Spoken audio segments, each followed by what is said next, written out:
हरि ओम हरि ओम हरि ओम।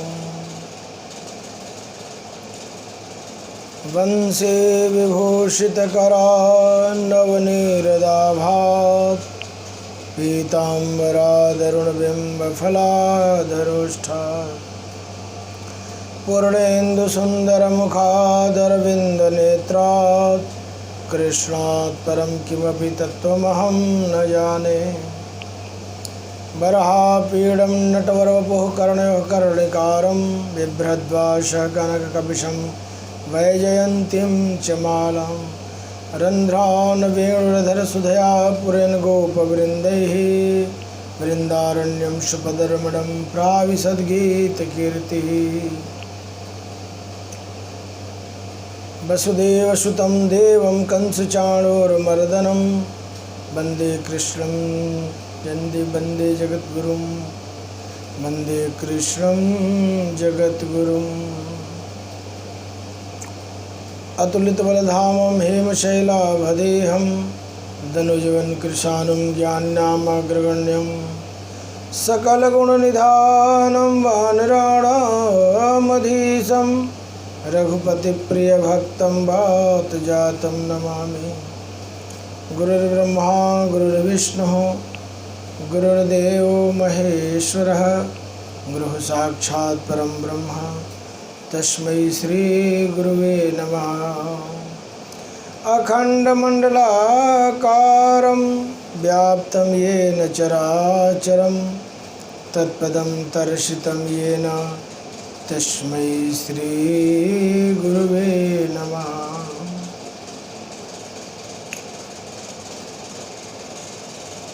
समुपस्थित सनातन धर्मावलंबियों, जिज्ञासु आत्माओं, भक्तिमती मातृशक्ति, आनंद कंद भगवान श्री कृष्ण चंद्र की अमृतमयी ज्ञानमयी और मोक्षमयी श्रीमद् भागवत कथा के श्रवण कर रहे जगत के जड़ और चेतन सबको शुभ मंगल। हरि अनंत हरि कथा अनंता, कहीं सुनहि बहुविधि सब संता। हरि अनंत है, उनकी कथा अनंत है, अनंत अवतार हैं, प्रत्येक अवतारों की कथाएं हैं। इसलिए भगवान की अनंत कृपा का फल, अनंत दया की फल उनके सत्संग में छिपा हुआ है। चलें उस प्रसंग को आगे लेकर चलते हैं जो भगवान के महिमा को, शक्ति को दर्शन कराता है कि वास्तव में भगवान की शक्ति और महिमा क्या है। जब भगवान कृष्ण के जन्म के बाद नंद महल में गोकुल पहुंचा दिया गया, नंद बाबा के यहाँ, और नंद महल में इतना विशाल उत्सव किया गया। वृद्धावस्था में नंद बाबा को पुत्र की प्राप्ति हुई, तो इस खुशी में पूरे नगर के नर और नारी, स्त्री और पुरुष, ऐसा लग रहा है गोकुल में जैसे कि सबके घर में बेटा हुआ है। प्रत्येक घर में इतनी खुशी और आनंद, बधाई मनाई जा रही है, खुशियाँ लुटाई जा रही है, दान पुण्य किया जा रहा है, जैसे मानो प्रत्येक घर में प्रत्येक व्यक्ति को पुत्र की प्राप्ति हुई हो। इतना आनंद उत्सव में लोग बढ़ चढ़कर हिस्सा ले रहे हैं, क्योंकि नंद राय राजा हैं और राजा को अभी तक कोई पुत्र नहीं था। कृष्ण के रूप में पुत्र मिल जाने के बाद, प्राप्त हो जाने के बाद एक अद्भुत माहौल, खाने का, पीने का, नाचने का, गाने का, दान करने का, पुण्य करने का, नंद बाबा के यहाँ पर संचालित हो रहा है कार्यक्रम। और चूँकि भगवती ने अष्टभुजा का रूप धारण करके कंस को बता दिया था कि तेरा वध करने वाला कहीं और जन्म ले चुका है। तो कंस ने अपने गुप्तचरों को लगा दिया कि पता करो कहाँ कहाँ उत्सव मनाया जा रहा है, कहाँ पर बालक ने जन्म लिया है। गुप्तचर आए और गुप्तचरों ने आकर के पूरा खुफिया जानकारी इकट्ठा किया और जाकर बताया कि महाराज इस समय नंद बाबा के यहाँ पर नंद महल में बड़ा विशाल उत्सव मनाया जा रहा है पिछले कई दिनों से, और अद्भुत बालक का जन्म हुआ है। जब से वह बालक नंद बाबा के घर में जन्म लिया है, प्रत्येक नगर के नगरवासी अद्भुत आनंद सुख को मना रहे हैं, खुशियाँ मना रहे हैं। कहीं हो न हो यही बालक हो जिसने आपको मारना है, ऐसा विचार गुप्तचरों ने, मंत्रियों ने महाराज कंस को दिया। कंस ने अपनी मुँह बोली बहन पूतना को बुलाया और कहा पूतना से कि देखो तुम बहुत मायावी महिला हो, माया से तुम कोई भी रूप धारण कर सकती हो, अंतर्ध्यान हो सकती हो, सूक्ष्म रूप धारण कर सकती हो, विशाल रूप धारण कर सकती हो, और माया के बल पर तुम कुछ भी कर सकती हो। तो एक काम करो, तुम जाओ और जा करके उस बालक को अपने मायावी स्वरूप धारण करके मार डालो। पूतना ने कहा ये तो मेरे लिए सामान्य सी बात है, आप आदेश तो करिए महाराज कंस। कंस ने आदेश किया, पूतना जाती है और जब पूतना जाती है तो दरवाजे पर एक सामान्य ग्वालिन की रूप धारण करके देखती है कि राजमहल में उस बालक को प्रत्येक महिलाएं बारी बारी से अपने गोद में ले रही हैं, चूम रही हैं, खिला रही हैं, पालना में कोई झुला रही है, कोई नाच रही है, कोई गा रही है। एक अद्भुत माहौल उसे नंद बाबा के राजमहल में दिखाई देता है। अब नंद उत्सव तो चल ही रहा था, नित्य प्रति नगर के क्षेत्र के स्त्रियां पुरुष आ रहे थे, खुशियां बधाई दे रहे थे। विचार करना, वो अभी पूतना सुंदर ग्वालिन का रूप धारण करती है, साड़ी पहन करके बढ़िया मत्थे पर ले करके, और मटकती इठलाती इतराती पहुंचती है और यशोदा मैया से कहती है कि यशोदा मैया ला तेरे लाला को मैं भी तो देखूं कैसो है, मैं भी तो इसे लाड लड़ाऊं, प्यार करूं। और लाला को प्रेम और प्यार प्रदर्शित करने के लिए ले लेती है, लेकर गोद में लेती है और आंचल से ढक लेती है। उसने अपने स्तन पर जहर लगा करके गई है कि मैं स्तनपान कराऊंगी, स्तन में मैंने जहर लगा दिया है और ये जहर पीते ही वो बालक मर जाएगा। पूतना ने जब भगवान को अपने गोद में लिया तो भगवान ने नेत्र बंद कर लिया। बोले अगर मैंने पूतना को देख लिया तो इसका जो अविद्या है, जो कार्य करने आए ये कर नहीं पाएगी, क्योंकि मेरे देखते ही इसका अज्ञानता समाप्त हो जाएगा। ये पूतना वही राक्षसी है जो राजा बलि की पुत्री थी, जो भगवान वामन को देखी थी तो बोली कि ये काश मेरा बेटा होता। भगवान वामन ने जब बलि के छाती पर रख दिया पैर तो बोली बेटा होता तो मैं इसको जहर पिला देती। तो वही आज पूरा होने जा रहा है दूसरे अवतार में। पूर्व जन्म की कही हुई बातें इस जन्म में पूरी हो रही हैं। जैसे ही स्तन पिलाने के लिए, दूध पिलाने के लिए भगवान को आगे किया, भगवान ने स्तन के द्वारा उसके प्राण जो है खींचने लगे। अहो बकीयम स्तन कालकूटम, स्तन में कालकूट लगा कर ले आई, फिर भी उस पर भगवान ने दया दिखाया और चिल्लाती है जोर से, जोर जोर से कि मुझे छोड़ो, मुझे छोड़ो, मुझे छोड़ो। भगवान ने छोड़ा नहीं, और फिर वो आकाश में राक्षसी का रूप धारण करके लगी उड़ने, और भगवान उसको लिपटे हुए हैं, पकड़े हुए हैं। विचार करिए, भगवान को समाप्त करने के लिए एक स्त्री का रूप धारण करके, एक राक्षसी ने सुंदर ग्वालिन का रूप धारण करके पूतना ने जहर पिलाने का काम किया। जबकि माँ का रोल, स्त्री का रोल किसी बच्चे के प्रति ममता का होता है, प्यार का होता है, दया का होता है, करुणा का होता है। दया, करुणा, प्रेम और प्यार के बदले स्त्री रूप धारण किया राक्षसी का पूतना और जहर पिलाने लगी। विचार करिए, स्त्री का कार्य जहर देना नहीं है, प्रेम देना है, करुणा देना है, दया देना है, अमृत देना है ना। तो भगवान को लेकर जब वो आकाश में उड़ी और राक्षसी का रूप धारण किया, पूरे नंद महल में लोग इकट्ठे हो गए। वो ले गई, वो ले गई, वो ले गई। आकाश में सब लोग दौड़ने लगे, इधर उधर कहाँ गिरती है देखें तो सही।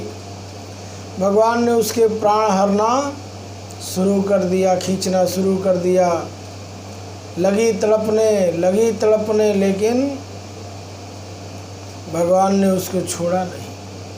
प्राण उसका आकाश में ही भगवान ने हरण कर लिया। मृत गिरी धड़ाम से धरती पर। कान गिरा कानपुर में, नाक गिरा नागपुर में। इतना उसको 84 योजन लंबी चौड़ी शरीर धारण करके गिरी। विचार करिए, हाथ गिरा हाथरस में, इतना बड़ा उसका विशाल शरीर था। सारे ग्वाल बाल गोकुल के इकट्ठे होकर नंद बाबा को लेकर गए। देखा तो पूतना के हृदय पर बैठकर भगवान श्री कृष्ण मुस्कुरा रहे हैं। अरे ये क्या, मेरे लाला को तो इसने जिंदा ही मार डाला था। बाप रे बाप, अब मैं किसी ग्वालिन को नहीं दूंगी। यशोदा मैया ने संकल्प कर लिया। इसके बाद जब पूतना मारी गई, यह समाचार मिला राजा कंस को कि पूतना का प्राण समाप्त हो गया, मारी गई। अब कंस का दिमाग हिल गया। बस बस बस बस, हो न हो ये वही बालक है जो पूतना का वध कर सकता है। अभी 10 दिन का नहीं हुआ, सूतिका गृह में है और वहाँ पर ये पहुँच करके इस प्रकार से इसका वध हो गया। अब कोई बचेगा नहीं। चलो देखता हूँ। फिर उसने क्या किया, एक उसके पास राक्षस था जो तिनके का रूप भी धारण कर लेता था, छोटा से छोटा तृण का। उसका नाम था तृणावर्त। तृणावर्त को कंस ने बुलाया और कहा कि जाओ और जा करके जो गोकुल में बालक पल रहा है उसको तुम वध कर डालो, जो नंद महल में है इस समय। तृणावर्त आता है। तृणावर्त से तो आप लोगों की भी मुलाकात हुई होगी, कहीं ना कहीं हुई है। कभी मुलाकात तृणावर्त से हुई है, आपको याद नहीं है। तृणावर्त कैसा होता है बताता हूँ आपको। आपने देखा है बहुत बार। तृणावर्त राक्षस जो है ना, आपने गली मोहल्ले में कभी देखा होगा, एक हवा चलती है जो गोल गोल घूमती है और कूड़ा कचरा को उठाकर आकाश में ले जाती है। पॉलीथीन, कूड़ा कचरा जो गोल गोल घूमता है, आप बाबरोला बोलते हैं ना, तो वही है तृणावर्त दैत्य राक्षस, वही उसका रूप है। वो जो है तृण के समान बारीक छोटा रूप धारण करता है और आ करके भगवान के आंगन में, यानी नंद बाबा के आंगन में प्रवेश करता है। देखता है कि भगवान कृष्ण पालने में खेल रहे हैं, तो पालने को गोल गोल घुमाकर आकाश में ले जाता है उड़ा करके कि इनको ऊपर ही मारूंगा मैं ले जाकर। जैसे ऊपर पहुंचता है, अपना रूप धारण करता है, भगवान तृणावर्त का वध कर डालते हैं। यशोदा मैया का प्राण अटक जाता है। अरे बाप रे बाप। एक औरत आई थी, वो ले गई मारने के लिए। अभी बच्चा महीने का नहीं हुआ तब तक दूसरा दैत्य आ गया, ये क्या आपत्ति आ रही है, विपत्ति आ रही है। नंद बाबा को बुलाया और कहा एक काम करो, तुम गौशाले में जाओ, गौशाले में जा कर के कपिला गऊ को लेकर के आओ। नंद बाबा गए, कपिला गऊ को लेकर आए। यशोदा मैया ने कपिला गऊ की पूंछ पकड़ी और पूंछ से कन्हैया जी को झाड़ा देना शुरू कर दिया। नज़र उतारने लगी। भगवान श्री हरि नारायण ऋषिकेश इनकी रक्षा करें, मंत्र बोल करके प्रयोग करने लगी। ये मेरे लाला को न जाने क्या हो गया है, जब से लाला प्रकट हुआ है मेरे घर में तब से कोई ना कोई जो है दैत्य आता है मारने के लिए। विचार करिए, बहुत मुश्किल। नंद बाबा ने विचार किया कि अब मुझे अपने कुल गुरु के घर जाना चाहिए।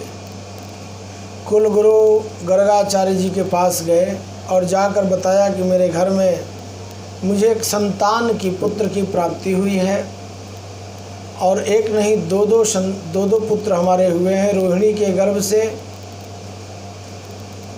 एक बालक का जन्म हुआ है। आप आए और आकर के आप नामकरण संस्कार कर दें।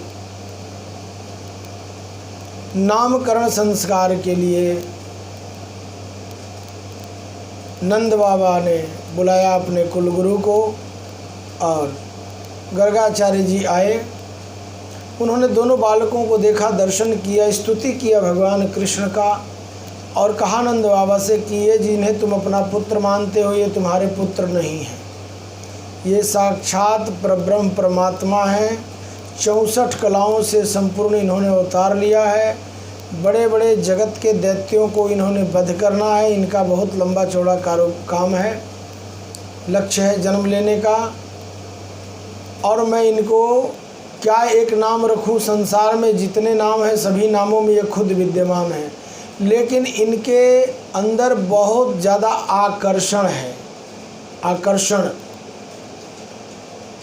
आकर्षित करते हैं जगत को ये, इसीलिए इनका नाम होगा कृष्ण।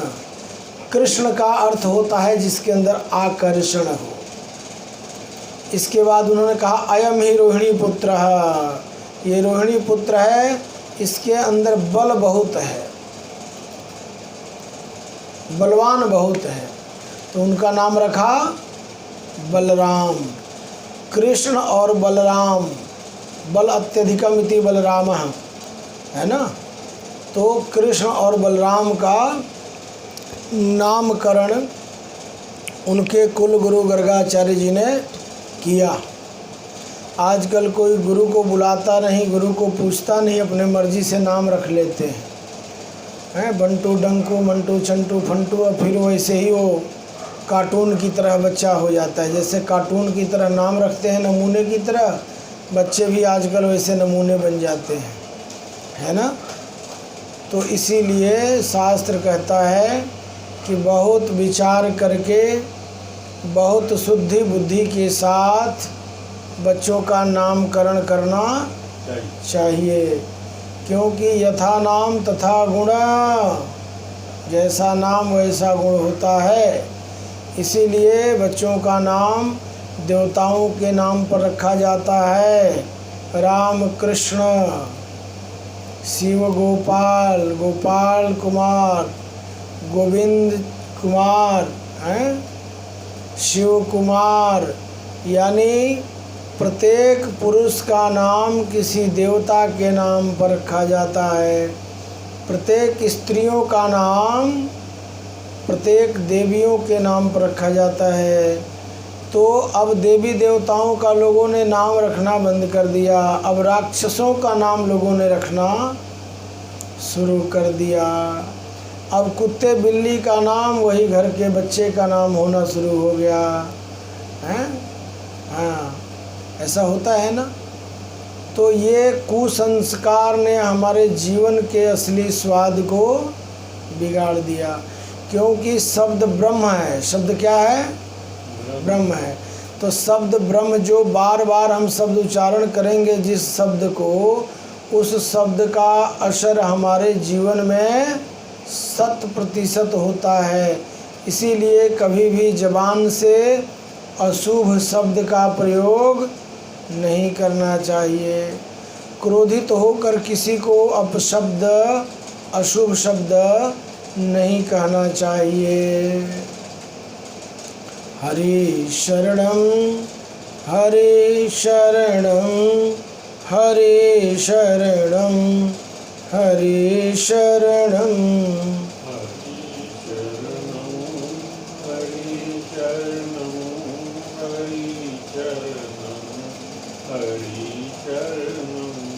हरि शरणम हरि शरणम हरि शरणम हरि शरणं हरि शरणं हरि शरणं हरि शरणं हरि शरणम हरि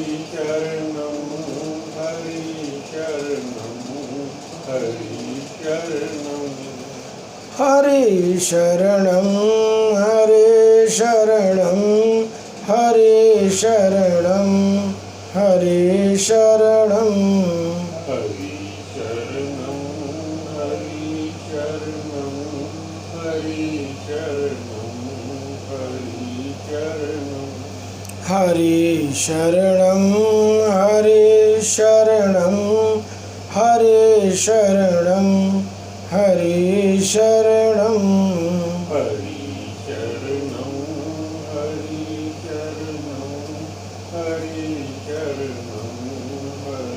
शरणं।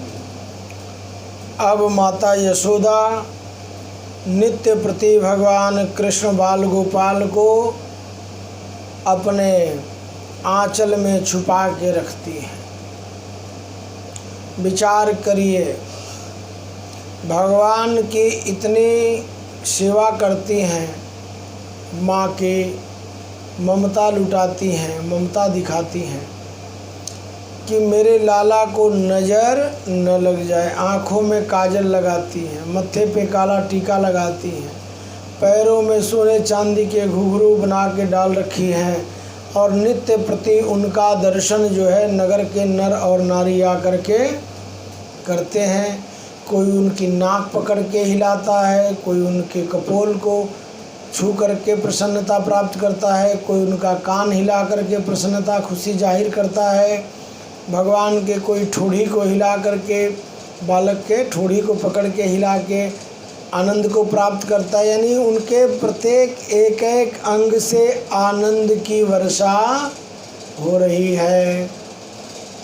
देखें यशोदा तेरे लल्ला कैसा है, देखें यशोदा तेरे लल्ला कैसे हंस रहा है। भगवान के बाल स्वरूप का वर्णन, बाल स्वरूप का आनंद का प्राप्ति संपूर्ण गोकुल के लोग ले रहे हैं। इस आनंद को देखने और लेने के लिए देवता भी तरसते हैं, उनको प्राप्त नहीं होता है। भगवान शिव ने विचार किया कि चलें, इस समय श्री हरि नारायण बाल रूप में अवतार लिए हैं और मैं उनका दर्शन तो करूं, देखूं यशोदा के गोद में कैसे आनंद ले रहे हैं। भगवान भोलेनाथ आए और अलख जगाया। अलख जैसे जगाया, दरवाजे पर फकीर का रूप लेकर के यशोदा मैया सोना चांदी हीरे मोती भरा हुआ एक थाल लेकर के आई। बोले ये लो बाबा, झोली में डाल लो। बोले नहीं नहीं नहीं, मुझे पता है तुम्हारे घर में लल्ला हुआ है, इसके खुशी के मारे तुम एक थाल भर के सोना चांदी हीरा मोती दे रही हो। मेरे झोली पहले से फुल है, ये हीरा मोती नहीं चाहिए। बोले क्या चाहिए? बोले मेरे को लाला का दर्शन करा दे। यशोदा मैया ने कहा नहीं,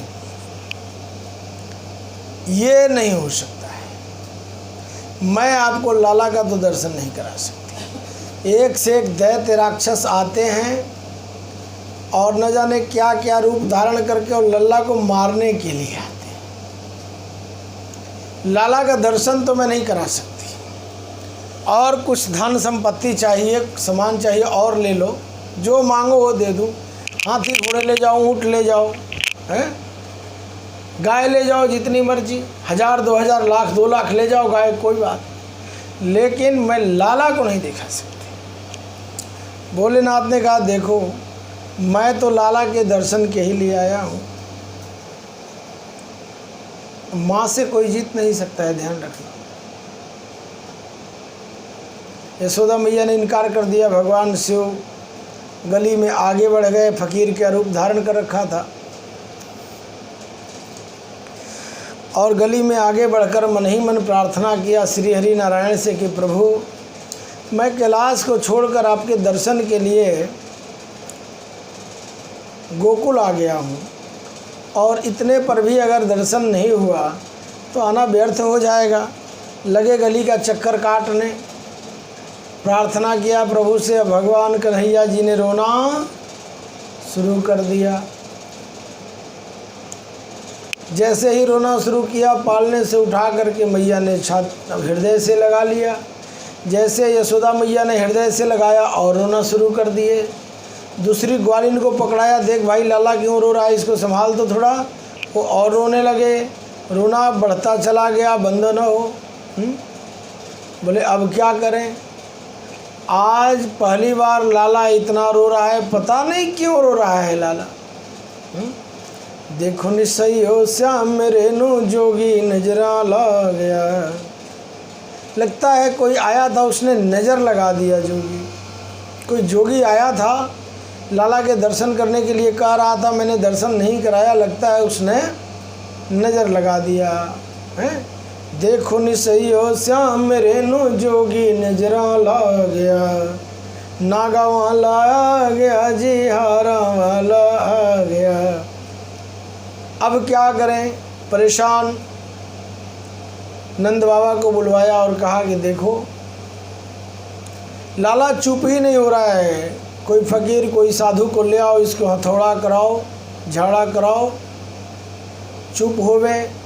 अब नंद बाबा बेचारे गली में घूमने लगे। बोले एक साधु आया तो था, दर्शन की इच्छा से मैंने दर्शन कराया नहीं, देखिए लाला चुप ही नहीं हो रहा। नंद बाबा परेशान, कहाँ से खोज कर लाएं साधु, कहाँ जाएं, किधर ढूंढें। जैसे गली में निकल गए, इधर उधर झांकना ताकना शुरू किए, तब तक सामने भोलेनाथ अपना डमरू बजाते हुए मस्ती में, डम डम शिवा द डमरू बजदा, अपना बजाते हुए बढ़िया से मस्ती से चले आ रहे थे। निगाह पड़ी नंद बाबा की, अरे बोले साधु महाराज प्रणाम प्रणाम, आपके चरणों में कोट कोट प्रणाम। अरे इधर कहाँ आप जा रहे हैं, चलिए मेरे घर। बोले क्या हो गया तुम्हारे घर में, अब क्या करने जाऊँ। बोले लाला हमारा चुप ही नहीं हो रहा, साधु फकीरों के पास बभूत होती है, थोड़ा लगा देते हैं, झाड़ा झूड़ा कर देते हैं, थोड़ा कर दो थोड़ा। भगवान शिव को लेकर के साधु रूप में नंद बाबा आए। यशोदा मैया भगवान कृष्ण को गोद में लेकर के बाहर आई और जैसे ही एक दूसरे की निगाहें मिली, भगवान शिव और कृष्ण के आपस में आनंद की वार्ता हुई, दर्शन हुआ और भगवान शिव गदगद आनंद में डूब गए और मुस्कुराहट फैल गई भगवान कृष्ण के चेहरे पर। जैसे मुस्कुराए, यशोदा मैया प्रसन्न होकर के पुनः एक थाल में सोना चांदी हीरा मोती लेकर आती। लाला मेरा चुप ही नहीं हो रहा था और ये बाबा ने क्या देखा, क्या मंत्र मारा, क्या झाड़ फूँक किया पता नहीं। ये लाला तो इतना हंस रहा है, मुस्कुरा रहा है, प्रसन्न हो रहा है जिसकी कोई सीमा नहीं। बोलिए, भगवान शिव का स्वरूप का दर्शन जगत के कल्याण के लिए होता है, लेकिन हम सब लोग उसको, दर्शन को, पूजन को, भजन को कल्याण के रूप में नहीं देखते हैं।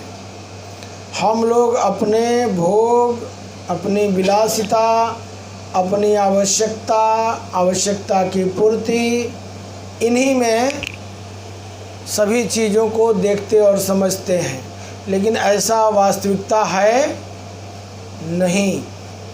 वास्तविकता तो कुछ और है, विचार करना।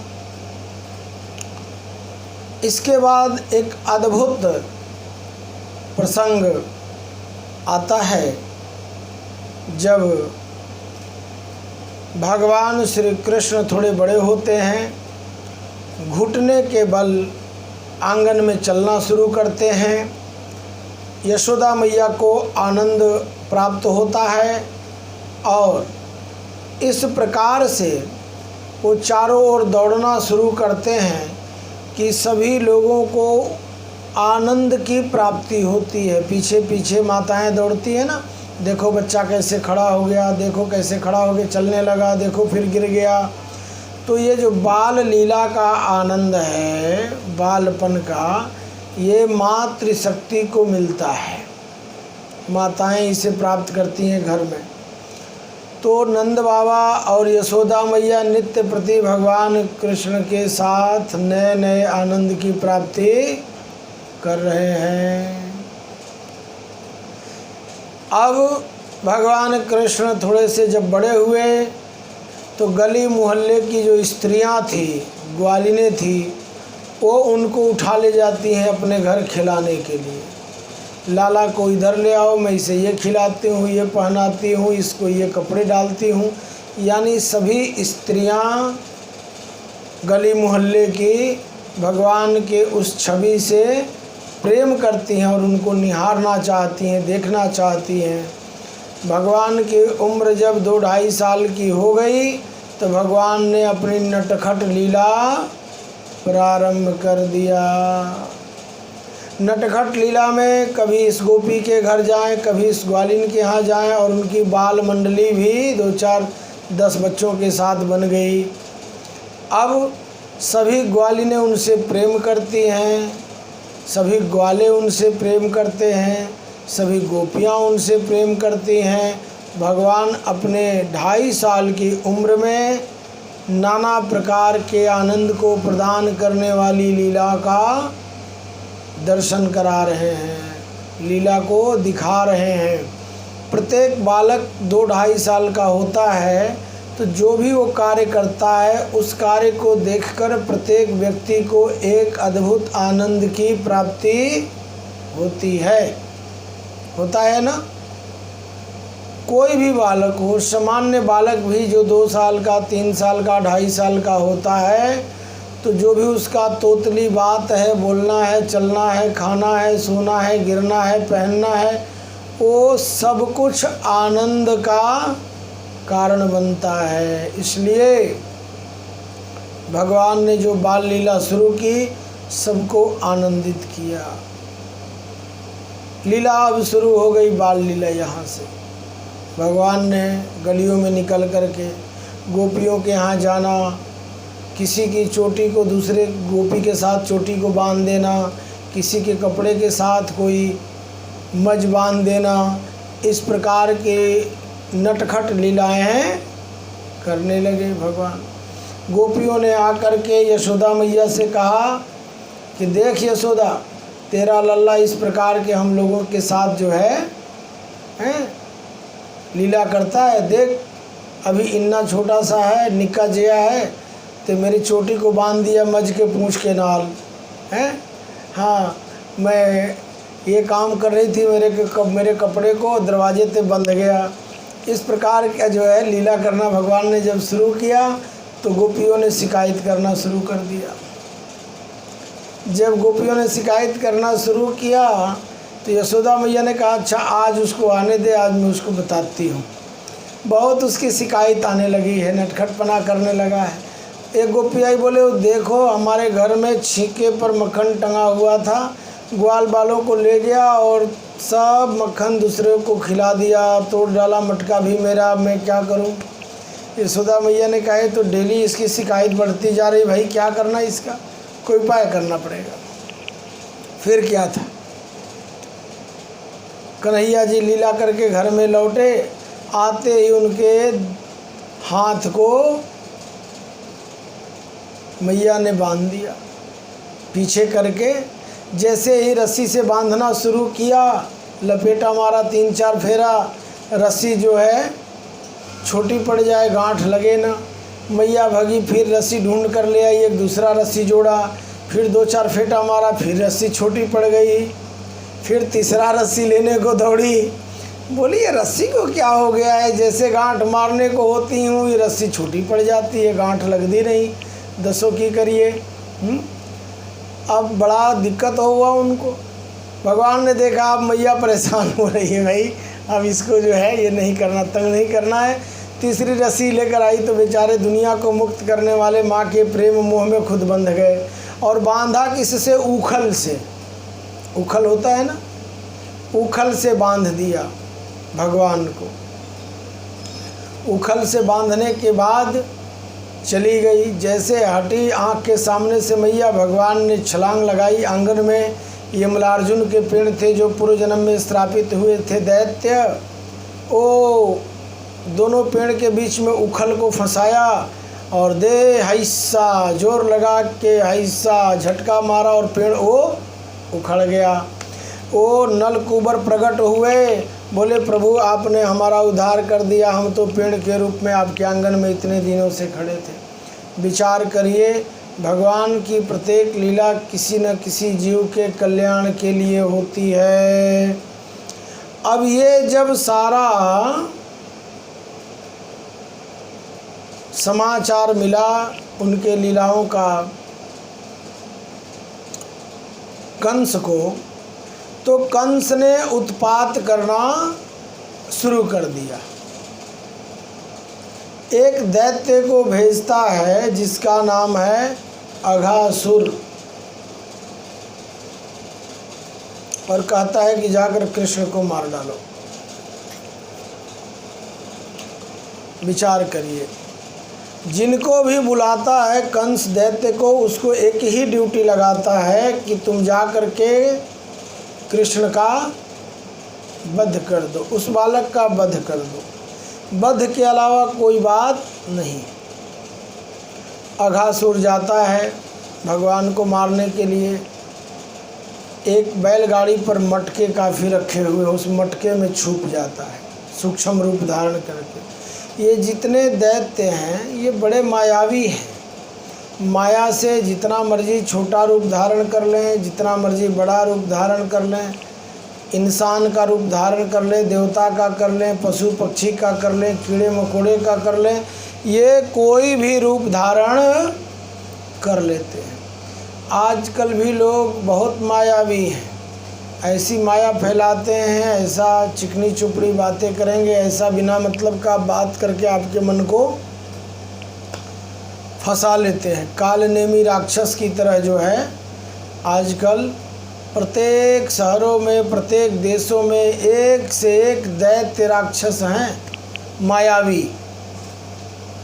एक नहीं अनेकों हैं, और अनेकों प्रकार का रूप धारण करके और लोगों का शिकार करते हैं, ठगी करते हैं, बेईमानी करते हैं, मार डालते हैं, हत्या करते हैं, लूटते हैं, डकैती करते हैं, ठगी करते हैं, और भी पाप के दुनिया भर के कर्म जो हैं उसको संपादित करते हैं।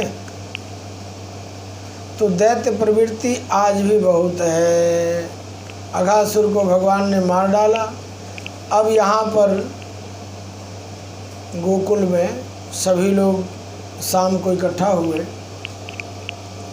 और इकट्ठा होने के बाद एक बात पर मीटिंग किया गया कि देखो भाई, जब से ये बालक यहाँ जन्म लिया है, प्रकट हुआ है, तब से प्रतिदिन कोई न कोई दैत्य आ करके इसको मारने के लिए प्रयास करता है। प्रत्येक दिन इस नगर पर कोई न कोई आक्रमण होता है, इस बालक पर आक्रमण होता है। कृष्ण को कंस समाप्त कर देना चाहता है। ऐसा करो, हम सब लोग कृष्ण को लेकर के बिल्कुल अर्ली मॉर्निंग चलें वृंदावन। जंगल है वृंदा का, हमारी गौएं वहाँ घास भी चरा करेंगी, और वृंदावन में हम सब वहाँ निवास करेंगे। तो नंदगांव से, नंद बाबा की मंडली सहित गोकुल से नंद बाबा की मंडली सहित आए कहाँ? वृंदावन, और वृंदावन में निवास करने लगे। जब पता चला कंस को कि सभी लोग वृंदावन नामक जंगल में जा कर के उस बालक को लेकर छुपे हुए हैं, रह रहे हैं। तब वहाँ पर उसने धेनुका नाम के राक्षस को भेजा। धेनुकासुर आता है, मायावी रूप धारण करता है, बलराम जी उसको मार डालते हैं। अब विचार करिए, भगवान श्री कृष्ण बाल रूप में वृंदावन में बहुत से बालकों के साथ नित्य प्रति यमुना के किनारे खेलते हैं, दौड़ते हैं, जाते हैं और सबको आनंद की प्राप्ति होती है। सबको आनंद की प्राप्ति होती है, क्योंकि भगवान कृष्ण का जो मूल स्वरूप है वो क्या है? सच्चिदानंद रूपाय। सच्चिदानंद का रूप है, सत्य, चित और आनंद। सत्य भी है, चित भी है और आनंद भी है। तो भगवान स्वयं साक्षात आनंद स्वरूप हैं। तो सबको खेलते हुए आनंद प्रदान कर रहे हैं। और एक अद्भुत बात कि यमुना किनारे एक दह था, जिस दह में कालिया नाग रहता था। उसी कदम के पेड़, वहाँ पर एक विशाल कदम का वृक्ष था। उस कदम के वृक्ष पर चढ़कर भगवान बांसुरी बजाया करते थे। एक दिन की बात है, बच्चे गेंद खेलते हुए भगवान कृष्ण के साथ पहुँचे और बॉल खेलते खेलते वो बॉल संयोग से भगवान कृष्ण के हाथों छूटी और जा कर के कालिया दह में चली गई। जब कालिया दह में वो बॉल चली गई खेलते हुए, तो सभी ग्वाल बालों ने कहा कि कन्हैया ने ये बॉल फेंकी है यमुना में, अब कन्हैया लेकर के आए। एक ग्वाल बाल ने कहा, अरे इसके अंदर कालिया नाग रहता है, डंस लेगा कोई जाना नहीं, इसके मारे तो पशु और पक्षी भी इस दह का पानी नहीं पीते हैं, क्योंकि वो अपने विषैले विष से इस जल को विषैला करके रखता है। बड़ा उस दह के बारे में बाल गोपालों ने चर्चा किया। कन्हैया ने कहा, अच्छा इसके अंदर नाग रहता है, कालिया नाग, देखता हूँ। भगवान कृष्ण पलक झपकते ही काली दह में कूद गए। हल्ला मचा बच्चों मेरे, कन्हैया कूद गया कालिया दह में गए। सब नंद बाबा, यशोदा सबको बुला लाए। आपका तो लाला कालिया दह में कूद गया है और दिख भी नहीं रहा है, जल के अंदर चला गया है। भगवान कृष्ण गए जल के अंदर, देखा कालिया नाग सो रहा है। उसकी पत्नी ने देखा तो वो ये इंसान कहाँ से आ गया। भगवान ने कहा कि एक बालकों का बॉल आया है खेलते हुए, हम उसको लेने आए हैं। तो बोले यहाँ तो सबका काल है, मेरा पति ये कालिया नाग ये किसी को छोड़ता नहीं है, ये सबको, जीवों को, जंतुओं को, पशुओं को, पक्षियों को, सबको भक्षण कर जाता है। भगवान ने कहा, अच्छा कौन है ये? बोले ये कालिया नाग सो रहा है। जैसे ही वार्तालाप करने की आवाज़ कालिया नाग ने सुना कि मेरी पत्नी से कोई इंसान बात कर रहा है, फुफकारता हुआ उठा और लगा कि भगवान को लपेट लेगा। लेकिन भगवान को लपेटता उसके पहले भगवान उसके फण पर चढ़ करके और उसके पूँछ को मरोड़ करके उसका मान मर्दन करना शुरू कर दिए। और इतना उसका मान मर्दन किया कि वो हाथ जोड़कर गिड़गिड़ाने लगा, प्रभु मैं नहीं जानता था आप साक्षात श्री हरि नारायण के अवतार हैं, आप मेरे प्राण को छोड़ दीजिए। बोले ना, आज मैं तुझे मार डालूँगा, तूने इस जल में रह करके जल को विषैला कर दिया। ग्वाल आते हैं, ग्वाल बाल आते हैं और वो गौओं को चराते हैं। यहाँ पर पानी पीने के लिए गौएँ आती हैं और तेरे दह का पानी कोई पशु पक्षी गौ नहीं पीता है, डर के मारे तेरे भयभीत रहते हैं। कहा प्रभु आप जो कहो सो मैं करूँगा, लेकिन मेरे प्राण छोड़ दो। अब उसकी पत्नी ने भी जो है अपने पति की प्राणों की भीख मांगने लगी। भगवान ने कहा नहीं, तुमने बहुत आतंक और अत्याचार मचा रखे, आज तुम्हारा मैं समाप्त कर दूंगा सब आतंक। जब कालिया नाग ने कहा प्रभु मैं ये दह छोड़ के चला जाऊंगा, मैं यहाँ रहूँगा ही नहीं, मैं अनंत कहीं अन्यत्र चला जाऊंगा, आप मेरा प्राण बख्शो। भगवान ने कहा ठीक है, आज मैं तेरा प्राण छोड़ देता हूँ और तू ये दह छोड़कर, कालिया दह छोड़कर तू चला जा, क्योंकि यहाँ गौएं पानी पीती हैं, ग्वाल बाल पानी पीते हैं, पशु पक्षी पानी पीते हैं और तू पानी को दूषित करता है।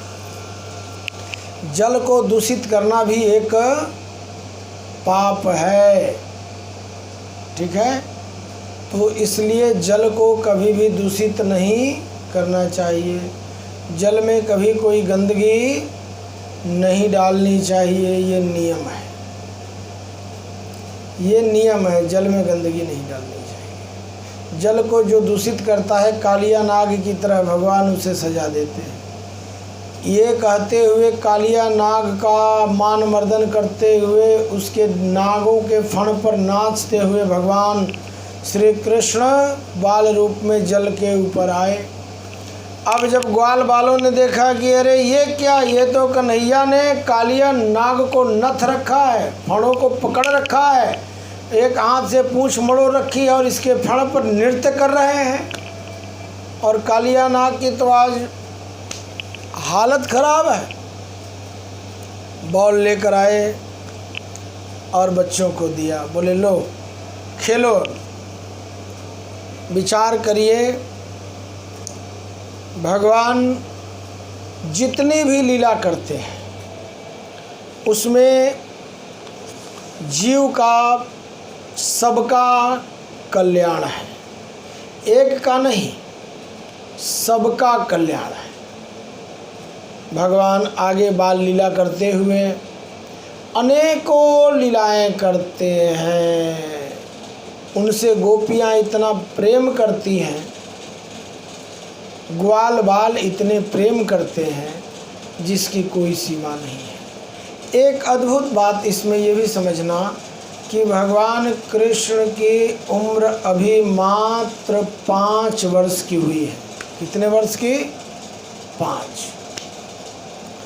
और जितने ग्वाल बाल उनसे प्रेम करने वाले हैं उन सब की उम्र 25 से 30 साल है। जितनी गोपियां हैं ब्रजमंडल में, गोपिकाएं, उन सब की उम्र 25 से 30 साल की है। कोई 5 साल की गोपी नहीं है। और प्रत्येक गोपी भगवान के बाल स्वरूप के लीला को देखकर अपने आप में आनंदित होती है। भगवान कृष्ण सामान्य व्यक्ति के घर में जन्म नहीं लिए हैं, नंद राजा के घर में जन्म लिए हैं, राजपुत्र के रूप में जन्म लिए हैं। तो राजा के पुत्र से वैसे ही प्रत्येक प्रजा प्रेम करती है, तो भगवान का जो लीला है वो केवल गोपियों को आनंद देने के लिए और ग्वाल बालों के लिए नहीं है, जगत के प्रत्येक जीव जंतु के लिए है। गौ पानी पिएगी कालीदह में, पक्षी पानी पिएंगे, पशु पानी पिएंगे, आते जाते राहगीर यात्री पानी पिएंगे। विचार करिए, जगत का कल्याण, लोक का कल्याण,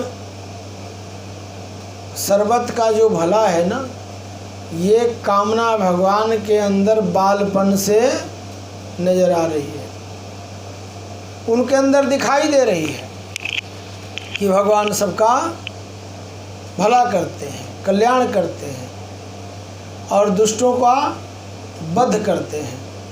इस प्रकार से एक दिन एक अद्भुत घटना घटती है। भगवान श्री कृष्ण यमुना किनारे टहल रहे हैं, बांसुरी लिए हैं हाथ में, और देखते क्या हैं कि यमुना में कुछ स्त्रियां, ऋषि पत्नियां, गोपिकाएं स्नान कर रही हैं। उम्र 5 साल है, स्नान कर रही हैं। और सबने अपना वस्त्र उतार करके यमुना के किनारे बने हुए सीढ़ियों पर रख दिया है। भगवान ने देखा ये तो उचित नहीं है। जल के अंदर वरुण देवता का निवास होता है, जल को अपवित्र नहीं करना चाहिए, जल में बिना वस्त्र पहने प्रवेश नहीं करना चाहिए, बिना वस्त्र का प्रवेश वर्जित है। और ये स्त्रियां यमुना को अपवित्र करने में लगी हैं। सबके उन्होंने कपड़े उठाए और लेकर के कदम्ब के वृक्ष पर चढ़ गए और वहाँ जा कर के उन्होंने सुंदर बांसुरी की तान छेड़ दी, बजाया बांसुरी। अब सभी स्त्रियों ने देखा, अरे ये क्या, यहाँ कृष्ण कहाँ से आ गए। और बाहर देखती हैं तो सीढ़ियों पर हमारे कपड़े नहीं हैं, ऊपर देखती हैं पेड़ पर तो सब सारे कपड़े कृष्ण के एक हाथ में हैं, वही टंग रहा है पेड़ पर। बोले अब क्या करें।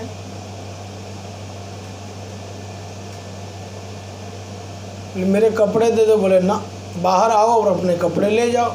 बोले हमने वस्त्र नहीं धारण किया है। बोले तुमने यमुना को अपवित्र दूषित करने का क्यों प्रयास किया।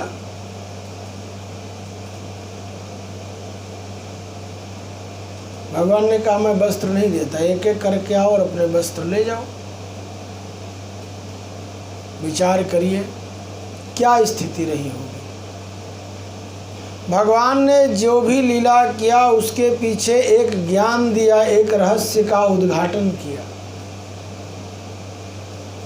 आपको पाप करने से बचाया ज्ञान दे करके कि तुम्हें बिना वस्त्र पहने किसी भी पवित्र नदी में, गंगा यमुना सरस्वती में स्नान नहीं करना चाहिए। सबने हाथ खड़े कर दिए, बोले मुझे माफ़ करो, त्राहिमाम रक्षमाम, मेरी लाज इज्जत की रक्षा करो। भगवान ने कहा ठीक है, मैं उधर मुँह कर लेता हूँ और कपड़े यहाँ रख देता हूँ, तुम एक एक आओ और अपने कपड़े लेकर के जाओ। लेकिन आइंदा ध्यान रखना। सभी यज्ञ पत्नियों ने कहा आज के बाद हम लोग कभी भी बिना वस्त्र के स्नान यमुना में नहीं करेंगे। कुछ लोक मर्यादाएं होती हैं, उस लोक मर्यादा का पालन किए बिना कल्याण नहीं होता है। एक मर्यादा है, खाने का, पीने का, सोने का, वस्त्र पहनने का, बोलने का, चालने का, देखने का, करने का। तो मर्यादा के बंधन में बंधा हुआ जीव नाना प्रकार के सुख और आनंद की प्राप्ति को प्राप्त करता है। और अमर्यादित व्यक्ति जिसका न सोना फिक्स है, न खाना फिक्स है, न काम करना फिक्स है, न बोलना फिक्स है, न चलना फिक्स है, कोई जिसका टाइम टेबल सिस्टम जिसका नहीं बना है लाइफ का है, वो नाना प्रकार के दुखों का सामना, नाना प्रकार के रोगों का सामना, नाना प्रकार के विपत्तियों का सामना करता है। जो सिस्टम से, मर्यादा से, शास्त्र के अनुकूल आचरण नहीं करता है। इसलिए शास्त्रानुकूल आचरण का होना अनिवार्य है। शास्त्र कहता है ना ये आचरण करो, व्यवहार करो, ऐसे जियो। तो शास्त्र को लोग कोई देखते नहीं हैं, शास्त्र को पढ़ेंगे नहीं, शास्त्र को सुनेंगे नहीं और अपने मनमर्जी का जो मर्जी खा लिया, जब मर्जी सो गए, जब मर्जी उठ गए, जब मर्जी चल दिए, जब यानी सिस्टम को फॉलो। और बिना सिस्टम के लाइफ फेल हो जाती है। इसलिए भगवान ने ये लीला की। इसके बाद एक और अद्भुत लीला भगवान करते हैं। जब गोवर्धन को उठाते हैं, पर्वत गिरिराज को, देखें प्रसंग इतना सुंदर है, ज्ञान देने वाला है। एक दिन सभी नगरवासी इकट्ठे होकर के इंद्र की पूजा करने के लिए नंद बाबा के पास पहुँचे कि हम सभी धन का संग्रह कर रहे हैं, धन इकट्ठा कर रहे हैं। प्रत्येक वर्ष हम इंद्र की पूजा करते हैं, इंद्र प्रसन्न होकर के वर्षा करते हैं। वर्षा करने से अन्न की उत्पत्ति होती है, फल की उत्पत्ति होती है, घास फूस होता है, गौएं चरती हैं। तो इंद्र की प्रसन्नता के लिए यज्ञ करने के निमित्त हैं हम धन इकट्ठा कर रहे हैं। संयोग से जब वो आए और ये बातें नंद बाबा से कह रहे थे, उस समय भगवान कृष्ण वहीं विराजमान थे, बैठे हुए थे। उम्र थी उनकी 6 साल की।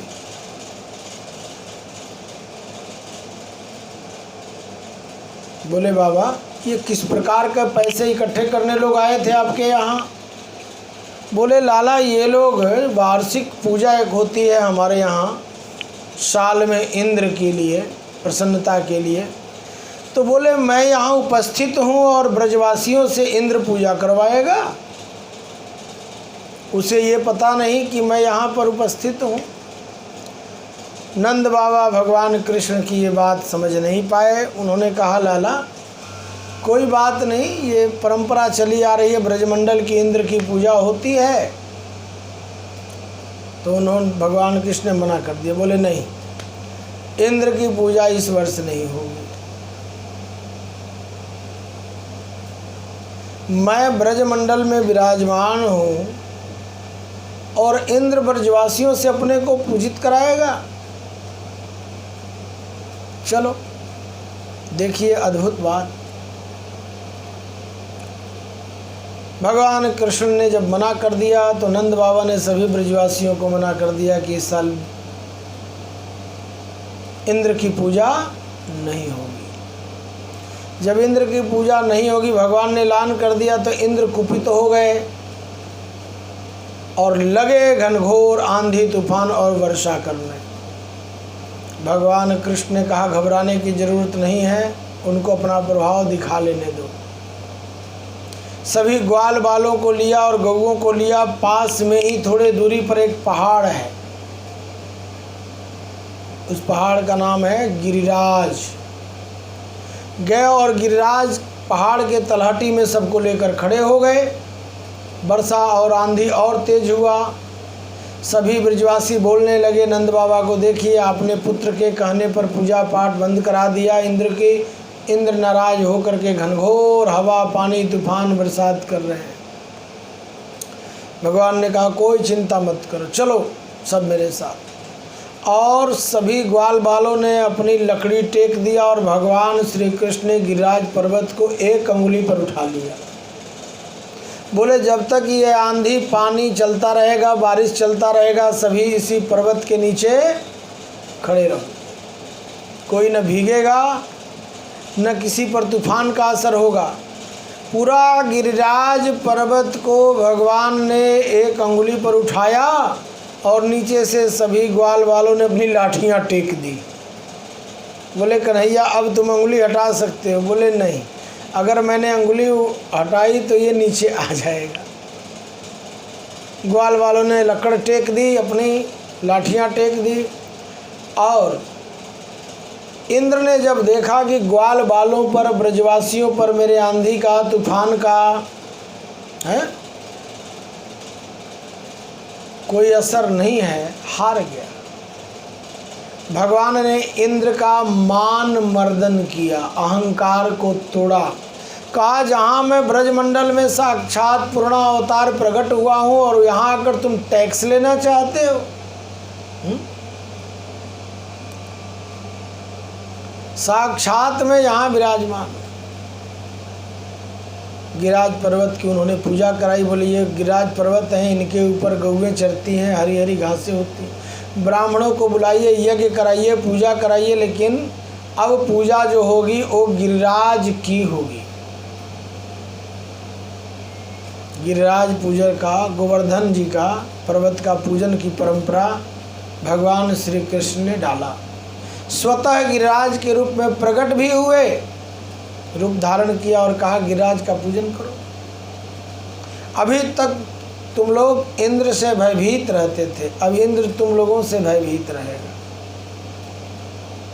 ब्रजवासी जो है इंद्र को नहीं मानते हैं। बोले जहाँ साक्षात पूर्ण परमात्मा हमारे घर में है वहाँ हम इंद्र को क्या समझें? बोलिए।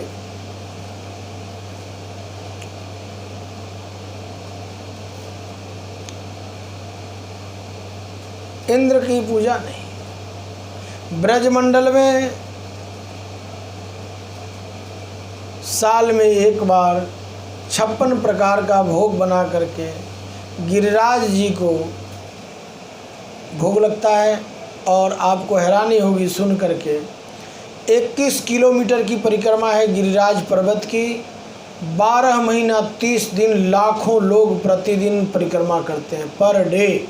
कोई ऐसा दिन नहीं जाता है कि गोवर्धन पर्वत का, गिरिराज पर्वत का 1 लाख 2 लाख 4 लाख बंदा परिक्रमा न करता।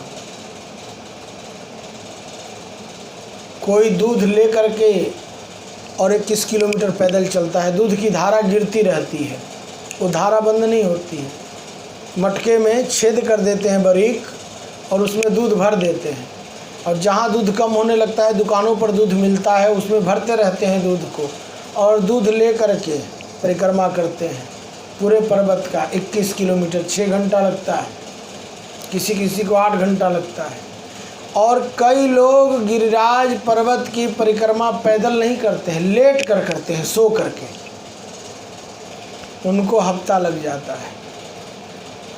हफ्ता भर सोएंगे, सो करके परिक्रमा करते हैं, लेट करके परिक्रमा। उसको दंडवती परिक्रमा कहते हैं। और 1-2 लोग नहीं करते हैं, हजारों लोग लेट करके परिक्रमा करते हैं गिरिराज जी की। बहुत लोग जिनका शरीर भारी है, चल नहीं सकते, वो लोग गाड़ी में भी करते हैं, ऑटो रिक्शे में भी करते हैं। लेकिन अब प्रदूषण होने के कारण गाड़ियां बंद कर दी गई है, गाड़ी से कोई नहीं जा सकता है। या तो पैदल या बैटरी रिक्शा से परिक्रमा आप कर सकते हैं। गाड़ियां बंद कर दी गई प्रदूषण के कारण। आज भी ऐसी मान्यता है कि गिरिराज पर्वत की तलहटी में भगवान कृष्ण साक्षात गिरिराज के रूप में विराजमान हैं और सभी भक्तों की मनोकामनाएं पूरी होती है। और मनोकामना पूर्ण को लेकर के वहाँ पर विशाल विशाल मंदिर हैं, आश्रम हैं। 12 महीने 30 दिन जगह जगह लंगर चलते हैं। भगवान कृष्ण जब कोई भी लीला करते हैं, उस लीला से संपूर्ण मानव को एक ज्ञान प्रदान करते हैं। और वो ज्ञान केवल उस समय के लिए नहीं होता है, सर्वकालिक ज्ञान। सभी कालों में वह ज्ञान काम आता है। केवल उस समय उसकी आवश्यकता नहीं रहती है, क्योंकि भगवान ने द्वापर में जन्म लिया है, द्वापर में लीला किया, तो ये द्वापर में दिया हुआ ज्ञान आज कलयुग में भी हम सब लोगों के लिए उतना ही आवश्यक है पालन करना। जितनी भी लीलाएं भगवान ने की, वो सभी लीलाएं गोपियों के साथ, ग्वाल बालों के साथ, भक्तों के साथ, राक्षसों का वध करने से लेकर, ये सारी लीलाएं हम सबको एक नया ज्ञान प्रदान करती है। उन्होंने नींव डाल दिया, परंपरा डाल दिया, देखो ऐसे करना, ऐसे करना, ऐसे करना। और हम लोग जब उसका पालन नहीं करते हैं, पढ़ते नहीं हैं, समझते नहीं हैं, सुनते नहीं हैं, केवल मैं न मानूं, मैं क्यों मानूं, मुझे क्या जरूर लोड है, जब ये भावना इंसान को आती है तो उसके पतन का कारण बनती है। मैनू की लोड है शास्त्र पढ़न दी भाई, ऐसे भी लोग बोलते हैं। मैनू की लोड है शास्त्र नू सुनन दी, क्यों सुनिए असी शास्त्र नू, ग्रंथां नू, असी आपे ब्रह्म हैं।